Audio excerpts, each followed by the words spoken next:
Good evening, and welcome to this In Conversation with Paul Hunter. My name's Paul Hunter. So, Paul, we've got some people who would like to ask some questions, but if I could kick things off. So, Paul, what first drew you to the world of physical theatre? Well, Paul, I think it's a bit of a strange question, really.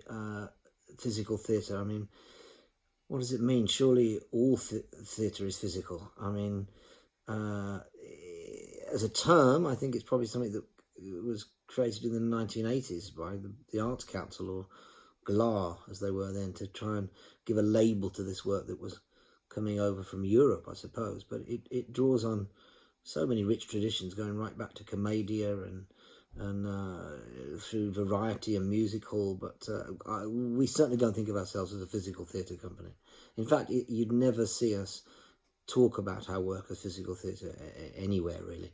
And when we've been lucky enough, as we have been, to take the work internationally, we're just a British company who makes, hopefully, interesting work. But in terms of the world, what first drew me to it, I didn't even know it existed as a young kid from Birmingham going to drama school in London. It was encountering two people. It was encountering a fellow student, Hayley, Carmichael, and it was encountering a teacher called John Wright. Now, we have a question from Dizzy Rascal. Dizzy. Yes, thank you, Paul. Paul, I wanted to ask, how did the company form and what were the early years like? Well, Dizzy, I mentioned just now the two people who were big influences on me and remain massive influences on everything I've done, which is Hayley and John. I basically went to Middlesex Poly in 1986 to do a diploma in dramatic art, I remember. And my kind of understanding of performing or theatre was fairly limited. In fact, it was limited to trips to Stratford-upon-Avon when I was a student at school to see some Shakespeare, and watching Danny LaRue in pantomime at the Birmingham Hippodrome. Probably at times leaning slightly more to the Danny LaRue than some of the, not exclusively, some of the Shakespeare. Anyway, I digress. Anyway, I went to this course somewhat reluctantly, having failed to get into some of the more prestigious drama schools. And I kind of went there thinking, oh, this isn't going to be proper training, or it's not going to be, the real deal sort of thing. Until I encountered, within the first couple of weeks, John Wright's classes. And John basically taught improvisation, he taught mask work, he did specialised projects, but he was unlike any of the other teachers on the course, that's for sure. I mean, it was very clear to me. And one memory, which was from very early on, sticks in my mind, where he got me up to do something in front of the whole year. So the whole year was sat there as an audience, and I started to do what I felt John had asked me to do. And as I was doing it, John went, whoa, stop. What are you doing? And I said, I'm doing what you asked me to do. And he went, no, what are you doing? And I felt myself slightly tightening, as I do now, in memory of that moment, sweating slightly, thinking, what does he mean? And I said, I'm doing what you asked me to do. And he said, no, what are you doing? By this point, some of my peers were giggling slightly, and it was deeply uncomfortable. And finally, he said, I'll tell you what you're doing. You're standing there with a notion of what a classical actor is. You're trying to be a classical actor, whereas you're a short bloke from Birmingham. You should try being that. And I was kind of mortified, and laughter broke out. But he was spot on. He was absolutely spot on, and it's exactly what I needed to hear. So from then on, and obviously Hayley was also in the class, and there was about 8 of us. Most people dropped out after the first couple of weeks, so about 8 people. We would go up the North End Road in Golders Green to Hampstead to the drama school on a Wednesday morning for John's class, and we would be filled with the same feeling, which was a brilliant mix of fear and excitement, which I think is kind of the perfect combination when you're going to try and do something, I suppose, certainly in acting or performing terms. And of course, he then became my main point of focus in in that training, because John had, had studied with Philippe Gollier and Monica Pagno and various people I'd never heard of, but had done a lot of different things, and his knowledge and understanding of mask was second to none. So, that was the kind of beginning. And also, without knowing why or understanding why, whenever Hayley and I got up to improvise in John's classes, often something interesting would happen, but we didn't know why. It was just something which John referred to as the complicité, which I didn't know what he meant, but there was a kind of connection there. So that continued throughout the 2 years of training. One of the key developments in those 2 years was in the second year, you could choose an option, which was you could choose acting for camera, you could choose musical theatre, or you could choose the rather old-fashioned option term experimental theatre, so which John led. So anyone who was into John's work chose that, not knowing at all what you were going to do. We'd had a little taster of it in the previous year when we went to watch the showing of John's experimental theatre section with the year above us, and we went into the little theatre, and it was on stage was a kind of church service, clearly a wedding, and John was sat in the auditorium with a big drum, and then the show began, and all of the year above came on with red noses on, and they were doing a clown wedding. And whenever someone wasn't funny or was dying, John would whack this big drum, and it would make the performer try and be funny, or try to do something to make the audience laugh, and that would carry on a little bit, and then they'd die again, and John would whack the big drum again. And on the third whack, the drum was whacked 3 times, you had to leave the stage. And I just found this, again, a brilliantly terrifying but exhilarating thing to watch. So I think we went with some anticipation, having seen that. But when we, on the first day of the course, which was a 3-month course semester thing resulting in a performance, John said we were going to do a Commedia dell'arte project. And again, I didn't know what Commedia was, never heard of it. And he was with a brilliant mask maker with him called Ninian Kinnear Wilson, sadly no longer with us. Brilliant mask maker who studied with Sartori in Italy, and he brought all these masks, and we had a little trestle stage in the rehearsal room with trampolines, and we did all this work acrobatically of jumping on the trampoline, landing on the stage, and fundamentally improvising and playing. And it was the first time I'd been given license by anyone to make things up properly, as a performer, to create the material, not just interpret a script, and to use your whole body. It was so physical, trying to find ways of expressing some of these, what John called the lazzi, of course, the physical routine. And that was a kind of turning point. That did feel, once we completed that project, that a door had been opened, and as a performer, and as a creator, I suppose. And once that was opened, it was never going to close again. I hope that gives you some idea of how we started off, Dizzy. But I mean, the early years, I mean, we were very fortunate. We left college, and as we left college, John said to me and Hayley, said, you should definitely do something together. You should make a show together. And we were so thrilled that our mentor had said that we then went and sat in a Spanish cafe in Camden Town and proceeded to have no ideas whatsoever. I couldn't come up with anything. All we knew was that we wanted to do something. But in a way, that was the best thing that could have happened to us, because we then said, look, it was a time when you had to get your equity card in order to work. So we knew we had to go off and do that. So we said, look, we're always going to be in touch. Let's go away and work with different people. And when we have an idea, we'll come back together. So about 4 years later, in between, Hayley had worked with, in repertory theatre and with Complicité, and I'd worked with David Glass and various people. I read the iconic and brilliant book, 100 Years of Solitude by Garcia Marquez, and there was 2 pages in that about a chicken thief who falls in love with this very poor girl who's guarded very severely by her mother.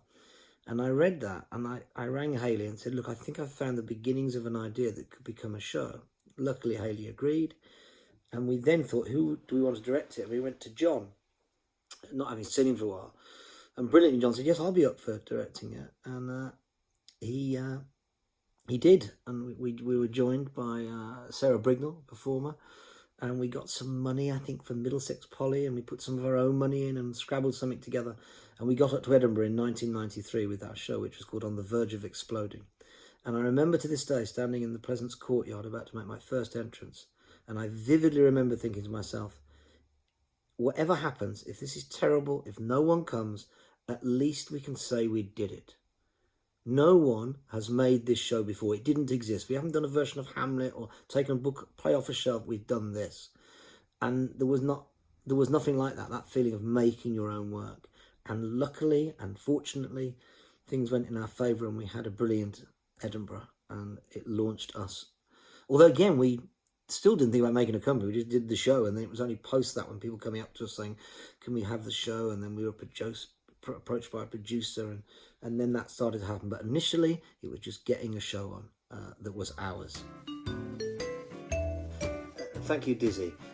Now, Paul, we have a question here from the novelist Hilary Mantel. Hilary. Thank you, Paul. Paul, I wanted to ask, what are the key elements that run through the idiot's work, and do you ever worry about repeating yourself? Well, thanks, Hilary.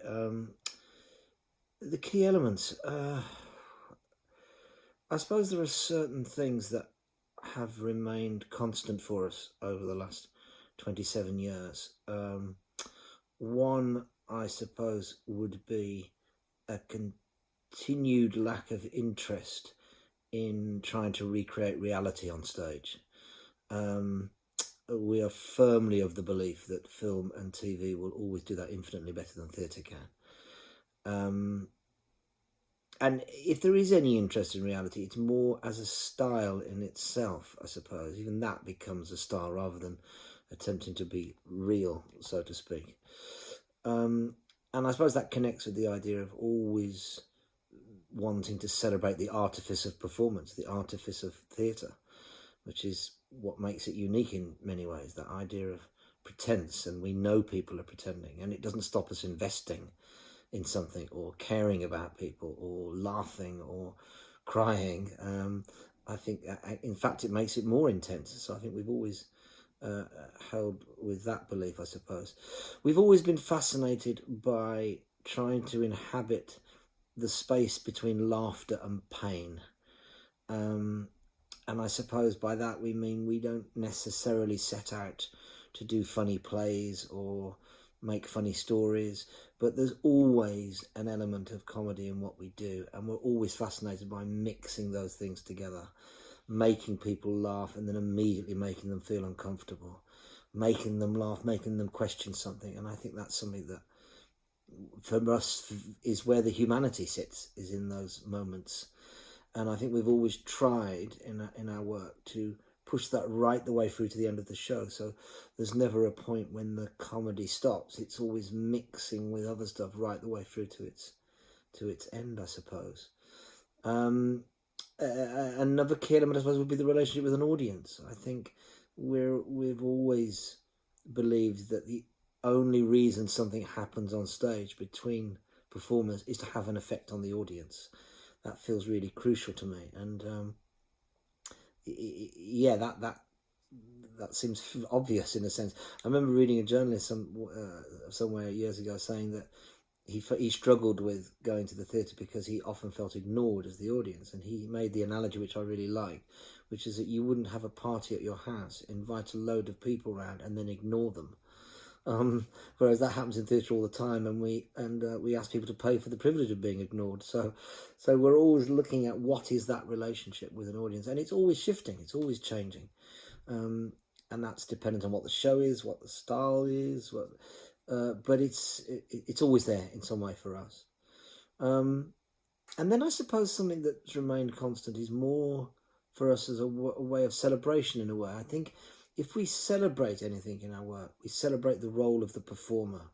Now, I know lots of theatres celebrate the director or the writer. For us, it's innately about the performer and the performer's imagination. That's not to negate the role of the director or designer or composer or all those other things. But I think because we started with 2 actors and a director, with me and Hayley, it's remained constant. And I still act in shows and elsewhere, and so does Hayley. And I think we've always loved the actor's imagination, like I say, and I often see my role when I'm a director in our shows to provoke that imagination, not to tell them what to do or prescribe anything, but through provocation and structure that we go up, it's how does the actor respond, and to place the performer right at the heart of what the process is and what the performance is. And yeah, I think we'll always do that. Do we ever worry about repeating ourselves? Oh God, yes. I mean, I think if you didn't, I think that down that path lies the route, you head towards formulaic, and the idea that you create something that works and then you keep repeating that. And I know that does happen. And I think for us, it was something we were very wary of right from the very beginning when we made our first show on the Verge of Exploding, which luckily was successful and toured internationally, and there was a lot of demand for it. And we were in Johannesburg in South Africa, and we realised we'd just played for 100 times. And Hayley and I looked at each other in the dressing room and went, should we leave it here?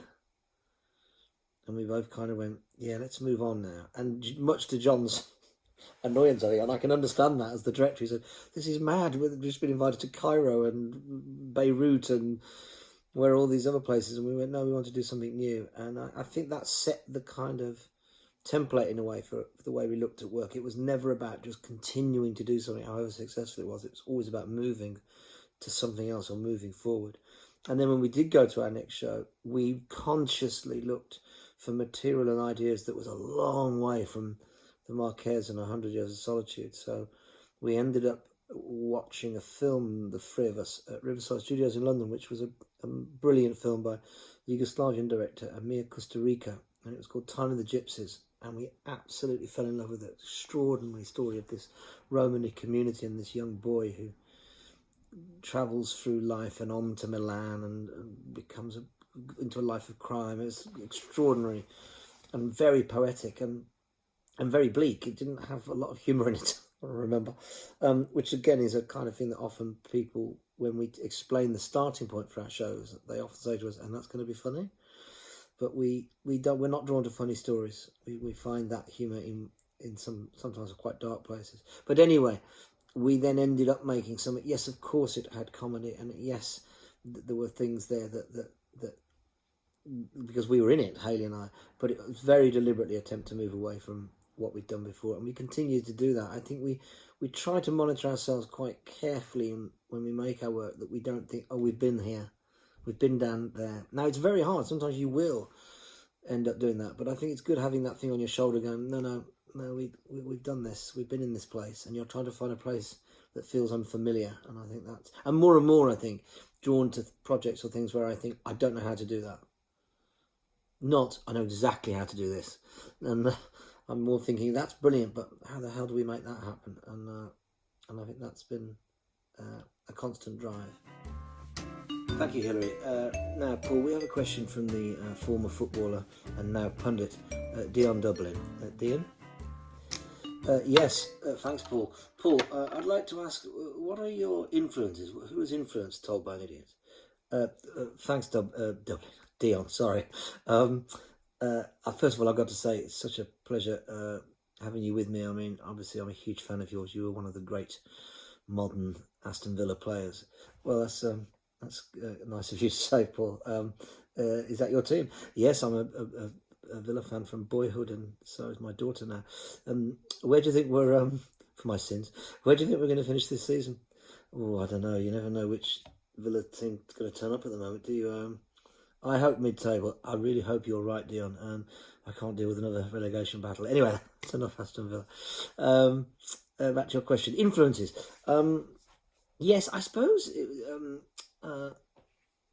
mostly we tend to be influenced by things which are not theatre. I suppose our single biggest influence as a medium would be cinema, and I've already mentioned that specifically in the Costa Rica. But yes, that's a massive influence for us. Not in any attempt to try to recreate film. Again, that would be pointless. But to look at the visual storytelling of cinema, we've studied that a lot in lots of different ways, and I think that's really helped our visual language develop and our aesthetic, and also the kind of the way you can be sparse in your use of language and still engage an audience, still provoke an audience. And I think that's, I suppose, in a way, reached its kind of, crux. What am I looking for? Yeah, kind of heart of it was reached in our current show, The Strange Tale of Charlie Chaplin and Stan Laurel, where we create a piece where not a word is spoken. And of course, it's not a mime play, it's a play without words. So In terms of specific filmmakers that have influenced us, where we've almost directly used their influence or adapted something, is filmmakers like Buñuel. Luis Buñuel remains the brilliant Spanish director, remains a massive influence for us, and we made a show about Dali, Lorca and Buñuel actually in our early years. Fellini, obviously, for us, it was a big influence, and when we made Casanova with the then poet laureate Caroline Duffy, we worked a lot on Fellini's film with Donald Sutherland. Anyway, that's just a couple, but there's many more of them. In terms of theatre, I think for my generation, I can't sit here and not mention Complicité. It was key. I mean, there's a company, they're kind of 10 years older than us, and I go back to being at college again with John Wright, and it must have been early on, first term or something, 1986, something like that. And John said to the core group of us, Hayley and I and a few others, right, we're all going off to the theatre tonight, to the Bloomsbury Theatre, to see An Evening with Theatre de Complicité. And I didn't know what it meant. I didn't speak French. I thought I was going because John said we should go. So 8 of us went with John, and we sat in the Bloomsbury Theatre, Shaw Theatre, waiting for it to start. And just as the lights were going down, an argument started in the same row as us, between two women, and I was really embarrassed. They were quite vocal. One, I think, was Scottish, maybe Glaswegian, and they were really arguing with each other, and I thought, oh, this is really awkward. Someone's going to have to deal with this, surely the show's about to start. Then they stood up, I was going, and they started to push past us, and I moved my legs, I thought, and they got shopping bags, and they got onto the aisle, and they started walking down on to the stage, and of course, it was Celia Gorbouv and Linda Kerr Scott, and the show had begun, and then I seem to remember Toby Sedgwick coming out on stage, lying down and pretending to be bacon frying in a pan. Simon came out and got someone out of the audience and copied their walk as they walked around the stage, and I hadn't seen anything like it. I literally hadn't. I thought, what is this? It wasn't so like any play I'd seen before. So then, luckily and brilliantly, Pierre Audi, the then director of the Almeida, in I think 1988, something like that, we were still at college or we'd just left, something like that. He brilliantly gave Complicité the Almeida for like 13 weeks or something, unheard of, it never happened now, to do a retrospective of their early shows and make new work. And we just hung out at the Almeida. I mean, even when we didn't have any money, we just hung out in the bar because they felt cool in a way to be around that lot. But seeing shows like early Complicité shows like More Bigger Snacks Now was really, really made a mark on us in terms of the physical comedy, in terms of the play. They didn't look like actors, even though like any actors I'd seen. You know, they came out, Marcello and Joss and Simon. They looked weird. They looked like some crazy European circus, and they had a massive influence on us and a generation of British theatre makers, I suppose. But one of the key things with Complicité, I suppose, was they obviously also kept moving. They didn't stand still. But we also realised, of course, we didn't want to be them. They were a brilliant influence, but we don't want to do that. We wanted to do our own thing.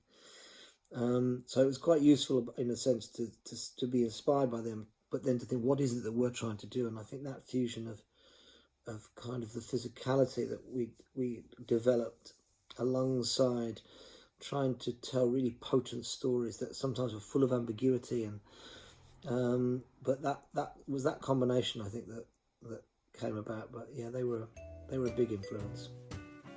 Thank you very much, Dion. Paul, it's Paul here. I've got another question for you. Now you've obviously been with the company making the work for a long time now. You're 58 years old. I'm 54 actually. Okay. Well, what was my question? Oh yes. You've obviously had your fair share of ups and downs. I wondered if you could talk about some of your worst experiences. Yes.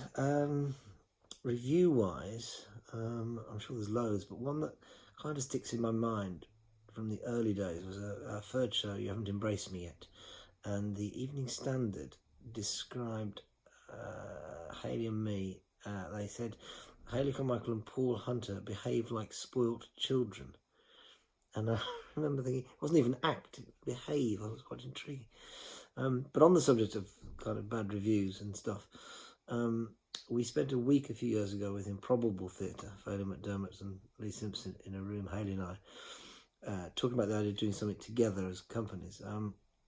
And for some reason, one of the things we shared one morning at Battersea Arts Centre was, what's the worst reviews we've had? And I remember Lee telling us one that really made me laugh, which was Improbable did a show called Life Game a few years ago, where they took someone's life live on stage and they improvised around it. That person was there on stage at the time, and it was a wonderful show. I remember seeing it, and I remember being one of the guests at Battersea. But they did it everywhere, and finally they did it at the National Theatre. And Lee said the Michael Billington review for Life Game at the National opened with this sentence, which was, "The theatre is anything brigade were out in force last night at the National Theatre for Improbable's Life Game." And it really made me laugh. He clearly felt very annoyed that people could see this as theatre, which it makes you realise there's still some very quite narrow definitions of what constitutes theatre. I also remember, interesting, what constitutes theatre. We did a show, we commissioned a wonderful Nigerian writer called B. Bandeli to write a play for us. And it was called Happy Birthday, Mr. Decker D. And I remember we just gave him some provocations. We didn't tell him what to write. We kind of said, maybe look at these Catherine Mansfield's short stories that we'd read, but there was no specific thing. Anyway, he wrote this play for us, and I'll never forget, it was kind of pre-email and everything. So he sent this hard copy of the script to Hayley and me and John. And I remember receiving it and thinking, this envelope feels quite thin. And when I opened it, there wasn't many pages at all, and I kind of read it, and it was very elliptical, this piece, very quite Beckett-like, and I thought, I wonder if he hasn't put the rest of the play in, perhaps he's forgot to. So I rang Hayley and said, "Have you read it?" And she went, "Yes." I said, "It's very short, isn't it?"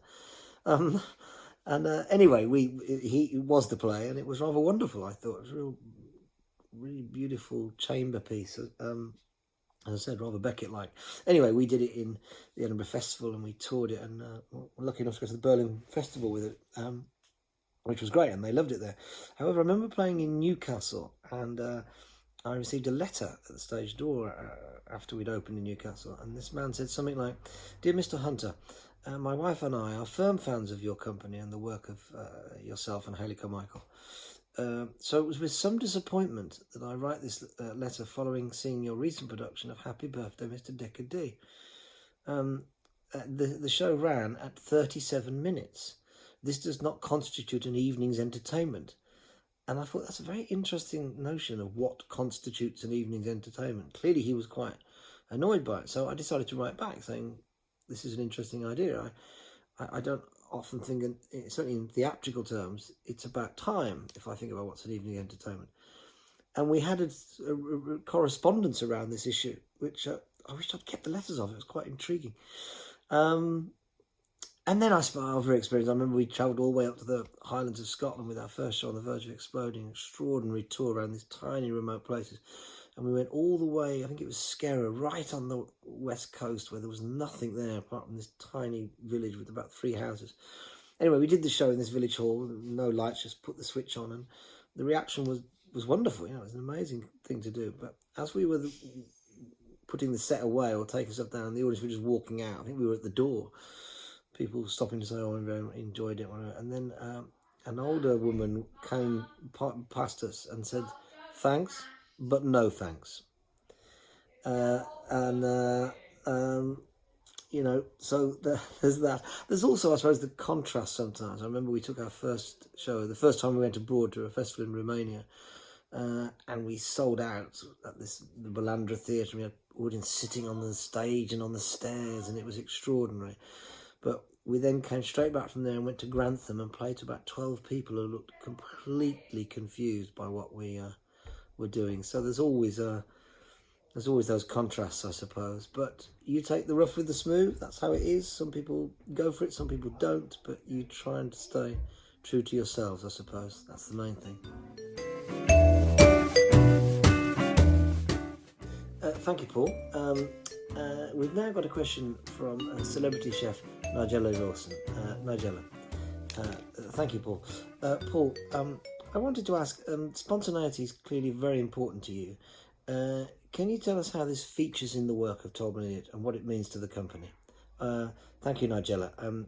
Again, to say I really enjoy your recipes. In fact, the favourite in our house is the salmon with the marinated in the mirin with the sticky rice. Yes, very very tasty and relatively straightforward. Anyway, spontaneity. Yes, you're right. I mean, again, it's at the heart of what we do. I mean, all of our work is created through improvisation, and I think without making definite choices, things emerge as whatever the show is at the time. But there's tended to be shows in which we've created it through improvisation, and then it becomes something that is more set in its performance. We've done pieces where we create it for improvisation, and then in the show itself there are spaces left for the improvisation to happen, and sometimes we've done stuff which is completely improvised. So this notion of spontaneity is crucial, really. The idea, I mean, too often for me when I go and see theatre, I watch something and I think it feels like they do the same thing every single night, and of course that feels really bizarre that you would repeat yourself like that in theatre. So I think the search for remaining spontaneous is at the heart of everything we do. I think also there is a sense that you're trying to be completely present as much as possible, and some of our shows lend themselves more to that than others. I'm thinking of My Perfect Mind, the show we made with the wonderful older actor Edward Pefferbridge, based on the true story of him rehearsing the part of King Lear for one day and then having a massive stroke and never playing it. And we made this show about him not playing King Lear. And Edward was not only the most extraordinarily relaxed performer I'd ever worked with, but he was completely present. I'm remembering a performance at the Young Vic Theatre with it when there was a scene in which I played his Romanian cleaner and he was learning the lines of Lear and I was trying to help him, and we had this tea break, and our set was a very steep rake going sideways, the opposite way it should do on stage, with a trap door in the middle. And in this moment where he had a tea break, Edward said, let's have a cup of tea. And we both mimed bringing our teacups onto the stage. And then he said, is there any biscuits? So I then mimed sliding this biscuit across the stage to him. So he collected the mimed biscuit and looked at the biscuit and said, something like, sometimes mime is such an unsatisfactory medium, which got a nice laugh in the way he delivered it. And then I looked under the set and I went, no, there's one left, a real one left. And I picked it out, and it was a chocolate biscuit. And I used to slide it across the stage. And the idea was that it would drop down into the trap, which it did every night. Apart from one night when I did it, it bounced on the edge of the trap and then bounced out, didn't disappear. And there was a pause, and Edward said, should we do that again? And I remember thinking, right, yeah, of course, I'm going to accept this offer. So I said, yes. I said, where do you want to go from? He said, let's go back to the bit where we have a cup of tea. And the audience started to laugh at this acknowledgement of the mistake. So we went back to that moment. I got the biscuit, went back to that moment, and we started to play the scene again. And in my mind, I thought, this is never going to be funny. Now they know what we're going to do. But we went all the way through to it. I said the biscuit, it fell down the hole, and it got a massive laugh. One of the biggest laughs for that moment that we had. And it was just Edward so being in the moment that he thought, no, I remember saying to him afterwards, I said, what made you do that? And he went, well, it's such a really good bit in our show. I didn't want people to miss out on it. And I thought there was something really wonderful about that he just went, no, that's what I'm going to do. So that show in itself was bedded into it, was this spontaneity. And likewise with the recent Charlie Chaplin and Stan Laurel show. But it's sometimes it does require the right kind of performer that revels in that kind of environment in front of a live audience. I mean, one of the best examples in our shows was the great Spanish clown actor Javier Marfan in our second show, I'm So Big. And we made that very deliberately with these gaps for play in it. And there was a particular scene in the play in which he played my younger brother, these two gypsy brothers, and he'd been left outside this caravan while I went off to go and get some food. And John, who was directing at the time, said, don't leave, don't worry, we'll find something there. And of course it got to the opening and we hadn't. And and I think John invited Javier to just play in that moment on his own. And he said, I'll give a cue to Paul when to come back on. So he said the cue will be, my favourite yoghurt is the lemon one. So when I say the lines, my favourite yoghurt is the lemon one, that was when I was to come back on. So Javier is left alone. I leave, and he's got this battered old caravan, and there's an old car seat with some fake leopard skin on it and a battered old fridge. And, excuse me, bless you. Thank you, Nigella. Anyway, he's left on his own, and he says to the audience, don't look at me, I have nothing to do. And they laugh. He does it so openly and genuinely, and he then proceeds to share with us exactly the situation he's in. So with the audience, he says, no, don't look at me, I have nothing to do, really.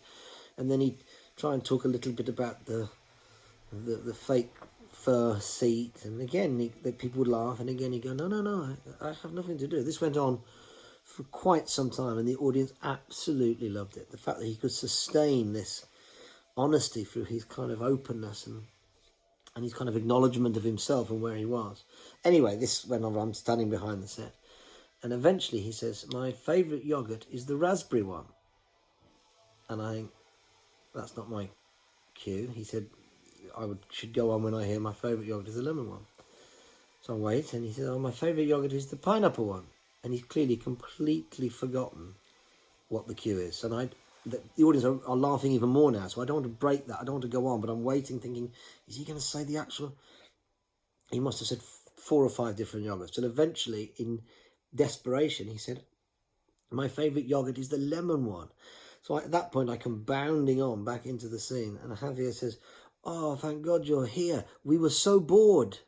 And of course, it got an extraordinary laugh. And I think it's a brilliant example of someone being completely spontaneous, but completely honest as well about where he is in that situation. And with the skill of Javier and his honesty, that moment of spontaneity completely reflected where the story was and what was happening in the story at that point in these two brothers. So I think it does also require the right kinds of people, performers, to revel in spontaneity. But it's certainly at in terms of what does it mean to the company, it means everything. Because we're not making a film, we're not doing TV, we're trying to do something that exists on that night, and then it's gone, and it's different tomorrow night. Which kind of ties into, people often say to us, well, why haven't you published your work more? And it's often because we've had these sort of debates within the company that says we don't want to have it written down. Theatre is fundamentally an ephemeral form. We want it to exist in the doing and the seeing. And if you didn't see it, you missed it. So that's kind of where we come from in one sense, spontaneity. Thank you, Nigella. And now a question from Michelle Obama. Michelle, thank you, Paul. Paul, after 27 years of the company, how do you stay fresh and relevant? Oh, thank you very much, Michelle, and thank you for being here. Wow, that's an interesting question in a sense, and it's an ongoing kind of quest, I suppose, both of those things, to stay fresh and relevant. I'd say one thing over the years that I think's really helped us is the variety of different people that we've collaborated with. And I think two things. I think when we've managed to work with younger artists, younger theatre makers of a generation, younger than us, I've often found that really interesting, provocative. I think we've learnt masses from that, and I think that's really helped us remain fresh, that we don't just stick with our own generation. We don't reach a point where we go, okay, we know what we're doing, and we work with these kinds of people. It's the constant sense of a younger, sometimes bolder, more questioning, less caring, equally passionate, but that work in a different way and don't come with the same baggage or the same language that we have over the years. It's so easy to go, oh no, we don't do that. Oh no, it's this kind of. And I think some of the younger artists we work with have really provoked that and shook that up, and I've learnt masses from that. If I think about performers like Jerome Marsh-Reed, who played Stan Laurel for us so brilliantly, he was wonderfully up for everything, and I think didn't have kind of agendas around things, which sometimes older performers, directors can possibly have. The other thing I think that's benefited from us amongst that kind of pool of idiots, if you like, is when we've collaborated with people whose background is not theatre, who don't work in the theatre world, and when the show has required some different input, I think that's where it's been really great for us. So we've collaborated with poets, jazz musicians, journalists, and I think it cuts through some of the theatre language, which I think is really useful. I remember when we collaborated with the brilliant jazz pianist Zoe Rahman for the first time on a show called I'm a Fool to Want You, about the bizarre death, or inspired by the bizarre death of the French writer and jazz critic musician Boris Vian. And I was keen in the director of it to find a way in which our way of improvising could connect with the way jazz musicians improvise. So we had two performers, Steve Harper and Hayley, and two jazz musicians, Zoe and Mark Crown, and we were trying to find a meeting point between these two forms. And I remember early on in rehearsal when I was provoking the actors, and Zoe suddenly went, well, you're just repeating what you've just done. And I remember we all felt a bit like, it's a bit provocative, I'm not sure I agree or whatever, but she was kind of spot on. And I think we were really pushed, because of course she never plays the same thing twice, it's the same tune, it's not the same, she's consistently reinventing it. And I think from the jazz musicians we learned to be bolder in our improvisations and not to sit in, oh, we'll repeat that. No, we try again. I think that was really useful. And to be fair, that goes way back. It ties into the spontaneity thing, I suppose, but it's also about a freshness, which is that these things are linked. Of course they are. I remember in our first show on the Verge of Exploding, one of the small parts I played was a travelling salesman who had to try and sell these tatty goods in his suitcase on stage to the kind of very severe mother figure. And I'd improvised in rehearsal with a variety of different objects, an old sponge and some shoe polish, and had found some material that seemed to work and people liked. And we were on the way to open in Edinburgh, and John, brilliantly, our director, said, I think you should change the objects in the case. And I went, right, but, a young performer quite nervous, and I've developed this material, what do you mean? He then said, I don't think you should choose what goes in there. I think the stage manager should just put 5 objects in there. We knew that the amount, and you should encounter these objects for the first time on stage in the scene. And initially I was like, oh my God, really? Do we really want to do that? But of course he was absolutely right. I would come up with something, and some nights were better than others, and sometimes I was a bit more inspired and sometimes I wasn't, but it was fresh. It was absolutely fresh. And even though the audience didn't know that was necessarily improvised, it brought a liveness to it. So I think, I'm kind of going back to Nigella's question in a sense, but they kind of knit together in some way. But it's about people, collaborators, fundamentally. Thank you, Michelle. And Paul, our final celebrity who want to ask you a question is Frank Skinner. Frank, thanks, Paul. Paul, it's good to see you. I wonder if you could tell us a joke. Frank, that's quite daunting, the fact that you've asked it. But obviously, I do remember when we worked together. It was a long time ago now. It was at the Triangle Youth Theatre in Aston. And I would have been about 15, maybe 15. And obviously you were a bit older. And so there was a group of us, young lads, and then you were the one older performer there. And I remember the play, in fact, I remember the name of the play, it was called Judging Billy Jones. And of course you were with your original name then, Chris Collins, your real name. And we all played, it was set in a young person's offenders centre, and you were like the guard, the kind of prison guard figure, I remember. But even then, I remember we all found you absolutely hysterical. You were, without a doubt, one of the funniest people I've ever met. And I remember we had to start sitting on these chairs the other way around, all the lads, and you were behind us. And I remember one performance at the Triangle Theatre in Aston or whatever, just before we started, you told a joke to us, and I remember it. It was about a German paratrooper who had crash landed on a remote Scottish Highland village in the Second World War, and the farmers had come with their pitchforks and captured this German pilot and had marched him off to the little village hall, and all the village had come down, and the village sheriff or whatever had decided to kind of not put him on trial, but to interrogate him. So they get him in there, and of course they can't communicate with him. So the judge says, "Is there anybody here who can speak German?" And this old boy from the back says, "Yes, I can." So he comes down, and they bring him down to the front, and he looks at the German airman, and he says, "What is your name?" And I just remember, as a 14-year-old kid, our shoulders were doing this as we waited to go on. So, and then of course it was a joy re-meeting you many years later. I think the year you won the Perrier in Edinburgh, and we were there. Yes, I think maybe the year we took our first show, or anyway, we were there. And I went up to you, and it was very nice to see you again. Anyway, I'll tell you a joke. Oh, well, I suppose we've they're not my jokes, but we've used a couple of jokes in shows, and I suppose at the end of My Perfect Mind, I had to tell my favourite on stage. I had to tell my favourite Tommy Cooper joke, which was, I rang the council the other day. I said I want to skip outside my house. I said we're not stopping you, and it was something in the show, but I do rather like that joke. The other thing I've really enjoyed, sort of joke-wise, gag-wise, in lockdown is I never really got into The Simpsons or followed it, but my 10-year-old son adores it. So he's spent some of lockdown watching these. He was obsessed with them, and I've kind of got into them through him.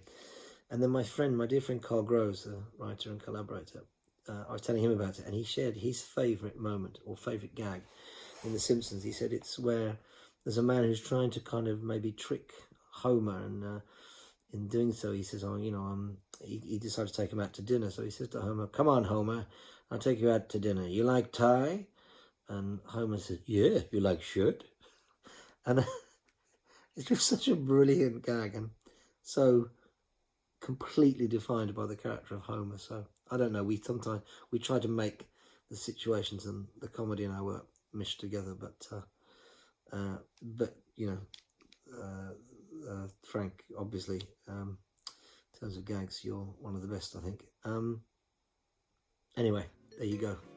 Ladies and gentlemen, it only remains for me to say thank you very much for tuning in to In Conversation with Paul Hunter. Thank you, Paul. Thank you. My name's Paul Hunter. Good night.